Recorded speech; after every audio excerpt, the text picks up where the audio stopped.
some important points, especially relating to the Reformers' views on church-state relations, and this led Kuyper to expand on basic Calvinist ideas in articulating his theology of cultural engagement.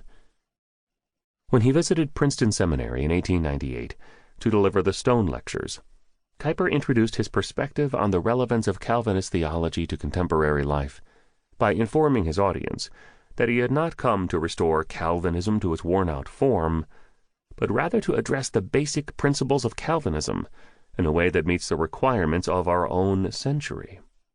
In offering that assessment, Kuyper was signaling his enthusiasm for updating Calvinism, even revising it at some key points, as the Calvinist movement faced new cultural realities. This statement of purpose contrasted in a stark manner to remarks that had been made at Princeton 26 years earlier by the great theologian Charles Hodge, when on April 24, 1872, he addressed over 500 people who had gathered to honor him for 50 years of his scholarship and teaching at Princeton Seminary. In those comments, Hodge articulated what a recent biographer describes as the definitive, oracular statement of his life. What he was especially proud of, Hodge declared, was that during his half-century of service at Princeton, a new idea never originated in this seminary. To be sure, these quite different expressions of what it means to be faithful to the Reformed tradition are not fully accurate measures of how Hodge and Kuyper actually went about their respective theological tasks. Hodge was obviously capable of breaking new ground, and Kuyper could certainly resist new theological thoughts, as he frequently did in some of the ecclesiastical controversies in which he was actively engaged. Nonetheless, the two expressions represent, in the abstract at least, differing dominant tendencies within the broad tradition of Reformed orthodoxy. One tendency is theological protectionism, a posture of resistance to significant theological innovation, while the other is what we can label creative engagement with new cultural realities. While both of these tendencies are meant to serve the cause of Calvinist orthodoxy, there has long been disagreement within the Reformed tradition regarding what exactly is required by way of faithful subscription to the Reformed confessions.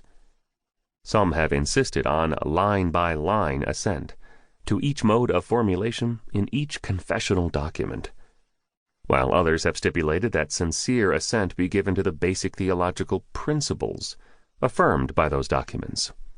But in neither case has it been acceptable for a person to claim confessional fidelity and disagree with the details of what is clearly taught in the confessions.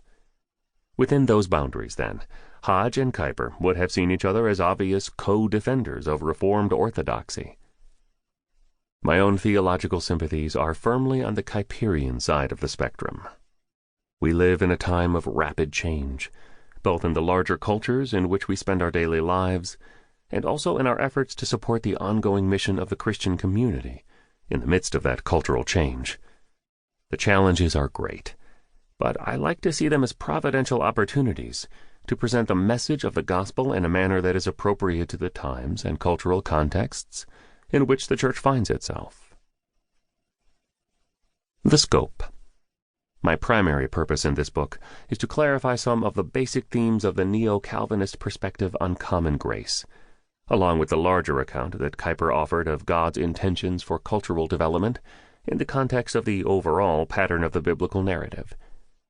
In pursuing my purpose here, I will not be providing a general introduction to neo-Calvinism. That kind of overview is available elsewhere, most notably in Al Wolter's Creation Regained, and more recently Craig Bartholomew's Contours of the Kuyperian Tradition. And even in focusing specifically on common grace, I won't be attempting to provide a detailed exposition of the theological debates that have shaped the development of the common grace doctrine over the past century and a half. Fortunately, that kind of detailed discussion has recently become accessible in English with the publication of Jochem Douwma's 1966 Dutch dissertation that focuses on 100 years of neo-Calvinist treatments of common grace. I learned much from reading this careful and painstakingly detailed study. For the complex narrative of neo-Calvinist discussions of common grace in particular, Douwma's book is surely now the authoritative guide. My purpose